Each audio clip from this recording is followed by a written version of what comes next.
Hello எல்லாருக்கும் வணக்கம். எல்லாம் எப்படி இருக்கிறீங்க? நல்லா இருக்கிறீங்களா? போன தடவை சொல்லியிருந்தேன், தோட்டத்தில் செடிங்களுக்கெல்லாம் தண்ணி இல்லாமல் எல்லாம் வாடி போயிருக்குது, ரொம்ப கஷ்டமாக இருக்குது அப்படின்னு சொல்லிட்டு. நம்ம கஷ்டப்படுறது வரண பகவானுக்கே கேட்டுருச்சு போல். அன்றைக்கி நைட்டே பார்த்திங்கன்னா நல்ல மழை பெய்ய ஆரம்பிச்சிச்சு. அதுக்கப்புறம் ஒரு 2 நாள் தொடர்ந்து நல்லா மழையாகவே இருந்தது. அப்போ செடிங்கெல்லாம் ஹாப்பி ஆயிடுச்சு. அப்போ நம்மளுக்கும் வீட்டில் இருந்து ஒரு ஹாப்பி, தோட்டத்தில் செடிங்கெல்லாம் நல்லா ஹாப்பியாக இருக்கும், மழை பெஞ்சிருக்குது அப்படின்னு சொல்லிட்டு எங்களுக்கும் ஒரு சந்தோஷம். அதுக்கப்புறம் ஒரு 2 நாள் சென்று நாங்கள் தோட்டத்துக்கு போயிட்டு பார்த்தா நல்லா கீரைலாம் அந்த அளவுக்கு நல்லா பெருசாக இருந்தது. அன்றைக்கி தான் நல்லா ஃபுல்லாக நாங்கள் கட் பண்ணிட்டோம். கொஞ்சம் கீரைங்களை கட் பண்ணி எடுத்தோம், கொஞ்சம் கீரைங்களை ஃபுல்லாக வேரோடு பிடுங்கியாச்சு. சரி, அப்புறம் மழை பெஞ்சு அதுக்கப்புறம் போய் பார்த்தா திரும்பவும் கீரை எல்லாம் ஃபுல்லாக இந்த மாதிரி நல்லா வளர்ந்துருந்தது.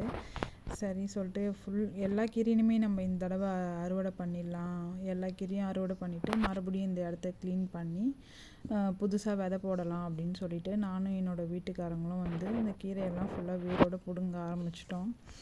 அப்படியே பிடிங்கினே இந்த உள்ளே நாங்கள் போட்ட இடத்துல மட்டும் இல்லை, உள்ளே இந்த செடிங்க கூடயும் நிறையா கீரைங்க இருந்தது. சரி, அதையும் நம்ம அறுவடை பண்ணிடலாம், அப்போ தான் செடிங்களுக்கும் கொஞ்சம் ஸ்பேஸ் இருக்கும், இது சத்து கிடைக்கும். இப்போ கீரை நடுவில் இருந்தால் கீரைக்கு தான் ஃபுல் சத்தும் போகும்னு சொல்லிட்டு தக்காளி செடியில், இந்த பீன்ஸ் செடியில், குக்கும்பர் செடியில் எல்லாத்துக்கும் நடுவுலையும் கீரை செடி இருந்தது. சரி, எல்லாத்தையுமே நம்ம அறுவடை பண்ணிடலாம். அறுவடை பண்ணிவிட்டு இந்த இடத்துல நல்லா கொத்திட்டு முளைக்கீரையும் கொஞ்சம் சிறுகீரையும் போடலாம், நம்ம விதை போடலாம் அப்படின்னு சொல்லிட்டு நாங்கள் எல்லாத்தையும் அறுவடை பண்ண ஆரம்பிச்சிட்டோம். அப்புறம் பார்த்திங்கன்னா கீரைலாம் மேலே பார்க்க நல்லா ஃப்ரெஷ்ஷாக நல்லா இதுவாக தான் இருக்குது. ஆனால் பேக் சைடு அந்த இலையோட பின் சைடுலாம் பார்த்திங்கன்னா ஒரு மாதிரி பூச்சி வந்த மாதிரி ஒரு மாதிரி வெள்ளையாக ஆயிடுச்சு. சரி, இது நம்ம அப்படியே விட்டால் சரி வராது அப்படின்னு சொல்லிட்டு ஃபுல்லாக தான் நாங்கள் பிடுங்க ஆரம்பிச்சிட்டோம். ஏன்னா போன தடவை நாங்கள் பிடுங்கி வீட்டுக்கு எடுத்துன்னு பார்த்தப்போ நிறைய கீரைங்களை இந்த மாதிரி பூச்சி இருந்தப்போ நாங்கள் க்ளீன் பண்ணி எல்லாத்தையும் எடுக்கவே ரொம்ப நேரம் ஆயிடுச்சு. அதை க்ளீன் பண்ணி அதை ஃபுல்லாக நாங்கள் கட் பண்ணி எல்லாம் ஃப்ரீசரில் போட்டோம். நிறைய கீரை சேர ஆரம்பிச்சிச்சு. வாரத்தில் 2 தடவை கீரை கடையில் இல்லை பொரியல் அந்த மாதிரி செய்கிறதெல்லாம் பசங்களுக்கும் ரொம்ப வெறுப்பாக ஆரம்பிச்சிச்சு. சரி, அதை டெய்லி நம்ம கீரையை கொடுத்துருந்தா அவங்களுக்கும் கஷ்டமாக இருக்கும்னு சொல்லிட்டு நாங்கள் எல்லாத்தையும் கட் பண்ணி குட்டி குட்டியாக கடையலுக்கு தனியாகவும் பொரிக்கிறதுக்கு தனியாகவும் நாங்கள் எடுத்து வச்சுட்டோம் ஃப்ரீசரில். ஏன்னா நம்ம அப்புறமா நம்ம யூஸ் பண்ணிக்கலாம், நம்மளுக்கு வின்டர் ஆரம்பிச்சிச்சுன்னா கீரைலாம் கிடைக்காது சொல்லிட்டு இப்போயே நாங்கள் ஃப்ரீஸ் பண்ண ஆரம்பிச்சிட்டோம். அப்புறம் இந்த கீரை பார்த்திங்கன்னா இது ஷூ ஃப்ரீஸு இங்கிலீஷில் கேன் சொல்லுவாங்க இந்த கீரையை. அந்த கீரை ஃபுல்லாக தண்ணி இல்லாமல் ஒரு மாதிரி காஞ்சி போக ஆரம்பிச்சிருச்சு. அப்புறம் இப்போ 2 நாள் மழை பெய்யும், அதுவும் நல்லா செழிப்பாக வர ஆரம்பிச்சிச்சு அந்த கீரையும். சரி சொல்லிட்டு அதுக்கப்புறம் நானும் எங்கள் வீட்டுக்காரரும் ஃபுல்லாக இருக்கிறது எல்லாத்தையும் இன்றைக்கி பிடுங்கிடலாம், இப்படியே விட்டால் சரி வராது அப்படி சொல்லிட்டு. ஏன்னா நிறைய பூச்சி வர ஆரம்பிச்சிச்சு. பார்த்தீங்கனாலே தெரியும், நிறைய கீரைங்க மஞ்சள் கலரில் ஒரு மாதிரி மஞ்சளாக பழுப்பு கலரில் ஆக ஆரம்பிச்சிச்சு. சரி, நம்ம நல்லா இருக்கிற கீரையை மட்டும் பிடுங்கிட்டு கொஞ்சம் நல்லா இல்லாத கீரையெல்லாம் நம்ம அப்படியே விட்டுட்டா கொஞ்சம் விதைக்காச்சு யூஸ் ஆகும். பூ வச்சு விதை வர ஆரம்பிச்சிடும். அந்த விதையை நம்ம நிறைய கலெக்ட் பண்ணி வச்சா நம்மளுக்கு நிறையா விதை இருக்குன்னு சொல்லிட்டு நாங்களும் அப்படியே நிறைய கீரைங்களை விதைக்கி விட்டுட்டோம். அங்கங்கே நல்லா இருக்கிற கீரைங்களை மட்டும் நாங்கள் பெருக்க ஆரம்பிச்சிட்டோம். இந்த சோளம் உருளைக்கிழங்கு இருக்குது இல்லைங்களா, இங்கே தான் நாங்கள் போன தடவை கீரை விதைச்சிருந்தோம். அதனால் அங்கே நிறைய சிறுகீரை வளர ஆரம்பிச்சிடுச்சு. இப்போ தான் வளர்ந்து வர ஆரம்பிச்சிது. சரி, சிறுகீரை பார்த்திங்கன்னா சீக்கிரமாக பூ வர ஆரம்பிச்சதுனால சிறுகீரையும் அறுவடை பண்ணிட்டோம். மழை பெஞ்சதால் பார்த்திங்கன்னா போன தடவை ஸ்ட்ராபெரி செடிலாம் வாடி போயிருந்தது. இப்போ பார்த்தா எல்லாமே சூப்பராக நல்லா செழிப்பாக இருக்குது. இது எனக்கு தெரிஞ்சு இதெல்லாம் சிறுகீரைன்னு நினைக்கிறேன். எனக்கு தெரிஞ்சு இதெல்லாம் இந்த சிறுகீரை தான் நினைக்கிறேன். இங்கே தானே போட்டோம் நம்ம கீரை, சிறுகீரைலாம். இந்த பாருங்க, மண்தக்காளி கீரை. இது மண்தக்காளி இது போட்டது அது நிறைய இருக்குது. ஆமாம், வீட்லேயும் புதினா இல்லை தான், புதினா அப்புறம் அந்த கீரையெல்லாம் அறுவடை பண்ணிவிட்டு எடுத்துன்னு எங்களோட பேஸ்கெட்டில் வச்சுட்டு அப்புறம் கொஞ்சமாக இந்த கோழிக்கீரை பருப்புக்கீரை அப்படிலாம் சொல்லுவாங்க. எனக்கு தெரியல அதோட பேர் என்னன்ட்டு. நான் ஒரு வீடியோவில் பார்த்தா அதில் பருப்புக்கீரைன்னு சொன்னாங்க. என்னோடய அத்தை என்ன சொன்னாங்கன்னா அது கோழிக்கீரைன்னாங்க. ஆனால் எனக்கு அதோட பேர் என்னன்னு தெரியல. உங்களுக்கு தெரிஞ்சால் எனக்கு கமெண்ட்டில் சொல்லுங்கள். இந்த கீரை பார்த்தீங்கன்னா வந்து நான் எங்கள் ஊர்லலாம் வந்து சின்ன வயசில் நாங்கள் இந்த கத்திரிக்காய் தோட்டத்தில் அந்த மாதிரி தோட்டத்துங்கள்லாம் வந்து கலவைக்கீரை பறிச்சுன்னு வரக்குள்ள அதில் வந்து இந்த கீரை வந்து இருக்கும். நான் பார்த்துக்கிறேன். அப்புறம் வந்து கலவைக்கீரைன்னு சொல்லக்குள்ள வந்து எனக்கு என்ன ஞாபகம் வருது, நான் சின்ன வயசுலலாம் வந்து தோட்டத்துக்கு களை எடுக்க போகிறவங்களாம் என்னோட அத்தை, என் அப்பாவோட அக்கா, அவங்க அத்தை, அப்புறம் என்னோட மாமா ஒய்ஃப் அந்த அத்தை எல்லாருமே வந்து களை எடுக்க போகக்குள்ள அவங்க வந்து பறிச்சுன்னு வந்து கொடுப்பாங்க கலவைக்கீரைன்ட்டு. அதை எங்கள் அம்மா கடைஞ்சி கொடுக்கக்குள்ள ரொம்ப டேஸ்ட்டாக இருக்கும். இந்த மாதிரி கலவைக்கீரை சாப்பிட்றது வந்து எத்தனை பேருக்கு வந்து பிடிக்கும்னு கமெண்ட்டில் சொல்லுங்கள். அதையும் அதுவும் இல்லாமல் எங்கள் வீட்டு பக்கத்துலேயே தான் வந்து கத்திரிக்காய் தோட்டம், இந்த அரும்பு தோட்டம் இதெல்லாம் இருக்கும். அப்போ அங்கே சின்ன வயசில் வந்து நாங்கள் வந்து போயிட்டு இதுக்காகவே கீரை பறிக்கிறதுக்காகவே போயிட்டு அந்த கலவைக்கீரைலாம் பறிச்சுன்னு வந்து கொஞ்சமாக பறிச்சுன்னு வந்து கடைஞ்சி சாப்பிடுவோம். நல்லாயிருக்கும், டேஸ்ட்டாக இருக்கும். எனக்கு வந்து இந்த முருங்கைக்கீரை அப்போல்லாம் சின்ன வயசில் வந்து இந்த முருங்கைக்கீரை இதெல்லாம் சாப்பிட்றதோட இந்த கலவைக்கீரை, அரைக்கீரை இதெல்லாம் கடைஞ்சி கொடுத்தாங்கன்னா நல்லா சாப்பிடுவேன் நான். அந்த மாதிரி உங்களில் எத்தனை பேருக்கு இந்த கலவைக்கீரை பிடிக்கும்னு எனக்கு கமெண்ட்டில் சொல்லுங்கள். இப்போ பார்த்தீங்கன்னா எனக்கு அந்த ஞாபகம் தான் வந்துச்சு இந்த கீரையை பறிக்கக்குள்ள. இந்த கீரை வந்து நிறைய அதுவாக தானாக முளைச்சிது, நாங்கள் விதைலாம் போடலை, அதுவாக தானாக முளைச்சது. இதுவும் வந்து பார்த்திங்கன்னா நாங்கள் பறித்து கூட்டு வச்சாலும் நல்லாயிருக்கும், இல்லை கீரை கடையல் பண்ணாலும் நல்லாயிருக்கும், பருப்பு போட்டு கடைஞ்சி சாப்பிட்டாலும் நல்லாயிருக்கும், இல்லை பருப்பு போட்டு நம்ம கூட்டு வச்சு சாப்பிட்டாலும் நல்லாயிருக்கும். அது மாதிரி இந்த கீரை நல்லா சூப்பராக இருக்கும். இது எல்லாரோட தோட்டத்துலேயுமே இருந்தது, எங்கள் தோட்டத்துலேயே இருந்தது. சரி நம்ம பறிச்சுன்னு வந்து ஸ்டாக் பண்ணி வச்சுப்போம் அப்படின்னு சொல்லிட்டு நம்ம இது கிள்ள நம்மளுக்கு வந்து இது துளுத்து வரும் நல்லா அழகாக. அதனால் நான் கொஞ்சம் நிறையாவே இருக்கிறது எல்லாத்தையும் நான் பறிச்சிட்டேன். ஏன்னா ஃபஸ்ட்டு இங்கே இருக்கிற இடம் மட்டும்தான் கொஞ்சம் காலியாக இருக்குது, கீரை வளர்ந்து இருக்குது. அதனால் இப்போ இருக்கிற கீரையெல்லாம் நம்ம அறுவடை பண்ணிட்டா இந்த இடத்த வந்து நல்லா கொத்தி ஒரு 2 நாள் காத்தோட்டமாக விட்டுட்டோன்னா வந்து அதுக்கப்புறம் நம்ம திரும்பவும் கீரை விதை போடுறதுக்கு கரெக்டாக இருக்கும் அப்படின்னு சொல்லிட்டு ஃபஸ்ட்டு இங்கே இருக்கிற கீரை எல்லாத்தையுமே நம்ம காலி பண்ணிவிடுவோம்னு சொல்லிட்டு எல்லா கீரையுமே நாங்கள் பறிக்க ஆரம்பிச்சிட்டோம்.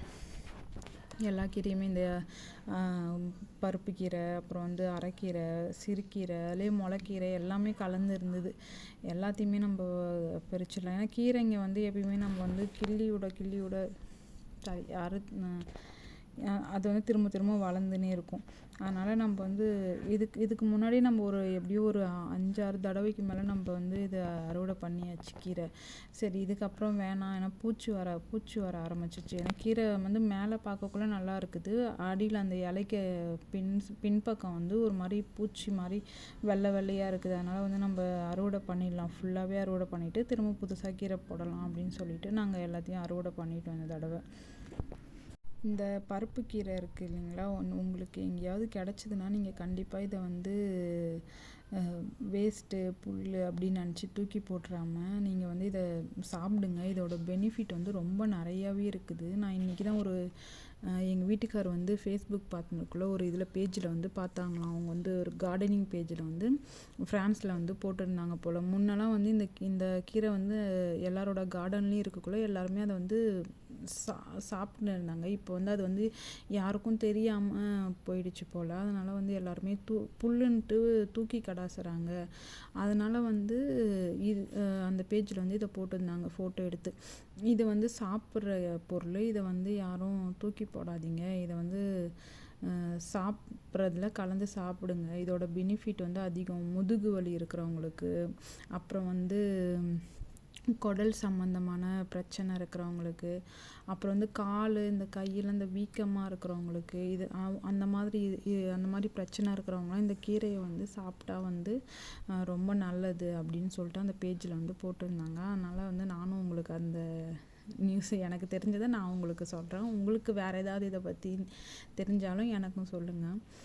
அந்த மாதிரி இந்த கீரையில் நிறைய பெனிஃபிட் இருக்குது. உங்களுக்கு வந்து கிடச்சிதுன்னா நீங்கள் வந்து தூக்கி போட்டுறாமல், இல்லை எங்கேயாவது பார்த்தீங்கன்னா கூட அதை வந்து நீங்கள் யூஸ் பண்ணிக்கோங்க எடுத்து. இந்த கீரை வந்து அவ்வளோ பெனிஃபிட் இருக்குது, அவ்வளோ நல்லது இந்த கீரைங்க வந்து. இப்போ வந்து பார்த்திங்கன்னா இந்த கார்டன் வந்து எங்களுக்கு எப்படி கிடச்சிதுன்னு நான் இது வரைக்கும் ஒரு கிளியரான ஒரு இது நான் சொன்னதே இல்லை எந்த வீடியோலையுமே. இந்த கார்டன் வந்து பார்த்திங்கன்னா ஃப்ரான்ஸில் இருக்கிற எல்லா ஊர்லேயுமே இந்த மாதிரி கார்டன் வந்து மேரிலேருந்து ஷர்தா ஃபமிலியோன்னு சொல்லிட்டு எல்லா இடத்துலையுமே எல்லா ஊர்லேயுமே கொஞ்சம் ஒரு இடம் வந்து தனியாக வந்து அலாட் பண்ணி வச்சுருப்பாங்க. அது எதுக்குன்னு பார்த்தீங்கன்னா, இந்த மாதிரி கார்டனிங் பண்ண விருப்பம் இருக்கிறவங்க, இல்லை வீட்டில் சும்மா இருக்கிறவங்க, அந்த மாதிரி அவங்களுக்கு வந்து இந்த மாதிரி இடங்கள கொடுத்து இது மாதிரி காய்கறிங்க எல்லாம் அறுவடை பண்ணி அவங்களே எடுத்துக்கிற மாதிரி வந்து இருக்கும். இந்த மாதிரி நிறைய இடங்க நம்ம வந்து இந்த மாதிரி இடம் வேணும்னா வந்து மேரியில் போயிட்டு ஃபஸ்ட்டு நம்ம அப்ளை பண்ணணும். இதுக்கு அப்ளை பண்ண உடனே கிடைக்குமான்னு கேட்டால் அது கிடையாது. ஒரு இடத்துல இடம் இருக்கிறத பொறுத்து நம்ம அப்ளை பண்ணி வச்சு நம்ம வருஷ கணக்கில் வெயிட் பண்ணுற மாதிரி தான் இருக்கும். நாங்கள் ஃபஸ்ட்டு இருந்த ஊரில் பார்த்திங்கன்னா, அங்கேயும் வந்து நாங்கள் ஃபஸ்ட்டு போயிட்டு அப்ளை பண்ணோம். ஆனால் எங்களுக்கு அங்கே கிடைக்கவே இல்லை. ஏன்னா அங்கே ஃபுல்லாக இடம் வந்து ஃபுல்லாக இருந்தது. யாருமே வந்து காலி பண்ணவே இல்லை. அதனால வந்து எங்களுக்கு கிடைக்கல. அங்கே வந்து வருஷத்துக்கு 120 யூரோ பே பண்ணணும்னு சொல்லியிருந்தாங்க. ஆனால் இப்போது இந்த ஊரில் பார்த்திங்கன்னா வந்து வருஷத்துக்கு 20 யூரோ தான். ஒரு ஊரை பொறுத்து அந்த நம்ம காசு பே பண்ணுறதும் வந்து மாறும். அதுமாதிரி இந்த ஊரில் வந்து வருஷத்துக்கு 20 யூரோ தான். நாங்கள் ஃபஸ்ட்டு இந்த ஊருக்கு வந்த புதுசுலேயே நாங்கள் வந்து போயிட்டு அப்ளை பண்ணிட்டோம் இந்த இடத்துக்கு, இந்த ஷர்தா ஃபமிலியோன்னு சொல்லுவாங்க. இது வந்து நாங்கள் வந்து அப்ளை பண்ணிட்டோம்.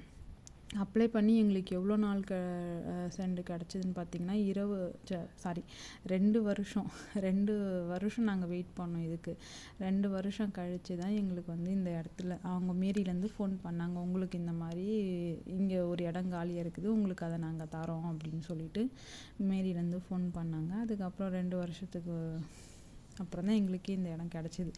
இது மாதிரி நிறைய பேர் வெயிட் பண்ணுறதும் இருக்குது. இப்போது நாங்கள் சரி இந்த இடம் குட்டியாக இருக்குது, இன்னொரு இடத்துக்கு நாங்கள் எழுதி போடலாமா அப்படின்னு சொல்லிட்டு அவங்கக்கிட்ட கேட்டப்போ, இப்போ ஒரு இடம் கூட வேக்கன்சி இல்லை, ஏற்கனவே 200-300 பேர்கிட்ட வெயிட் பண்ணின்னு இருக்கிறாங்க இடத்துக்காக அப்படின்னு சொல்லிட்டு அவங்க சொன்னாங்க. சரி ஓகே, நம்மளுக்கு இந்த இடத்த வச்சு நம்ம ஏன்னா நிறையா வந்து காய்கறிங்க வந்து நாங்கள் போடணும்னு நினைக்கிறோம். ஆனால் வந்து இடம் பத்தாமல் இருக்கிறதால இதுவே பார்த்திங்கனாலே நாங்கள் செடியெலாம் ரொம்ப கிட்ட வச்சு அது வளர்கிறதுக்கு ஸ்பேஸே இல்லாமல் ரொம்ப அடர்த்தி ஆயிடுச்சு.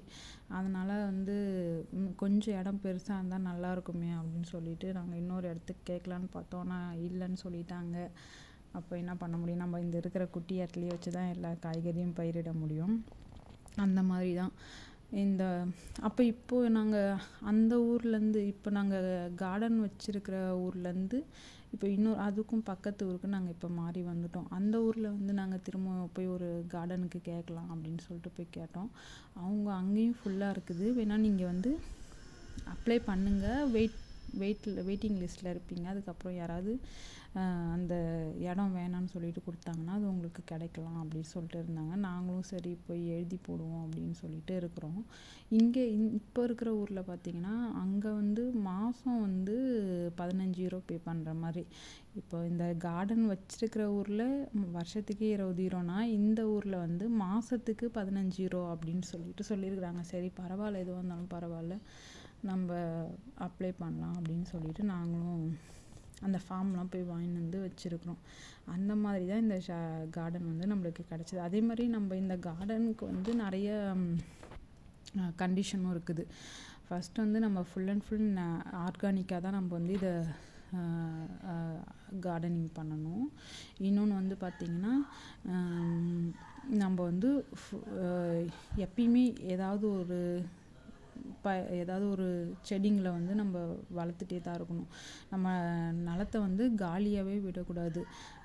குளிர் நாளாக இருக்கட்டும் எதாகட்டும், நம்ம வந்து அந்தந்த சீசனுக்கு என்னென்ன வந்து காய்கறி வந்து பயிரிட முடியுமோ அதை வந்து நம்ம பயிரிட்டுனே தான் இருக்கணும். அந்த மாதிரி தான் இங்கே சொல்லியிருக்கிறாங்க. நம்ம காலியாக விட்டுட்டோம், ஃபுல்லாக நம்ம கவனிக்கவே இல்லை, ஃபுல்லாக புல் வளர்ந்துருச்சு, இல்லை நம்ம அதை எதுவுமே பண்ணவே இல்லை, சும்மாவே வச்சுன்னு இருக்கிறோம் அப்படின்னா வந்து அவங்க நம்மக்கிட்டேருந்து வாங்கிடுவாங்க. ஏன்னா அந்த மாதிரி தான் நம்மளோட கான்ட்ராக்டில் வந்து அவங்க ஃபுல்லாக இது பண்ணி வச்சுருப்பாங்க.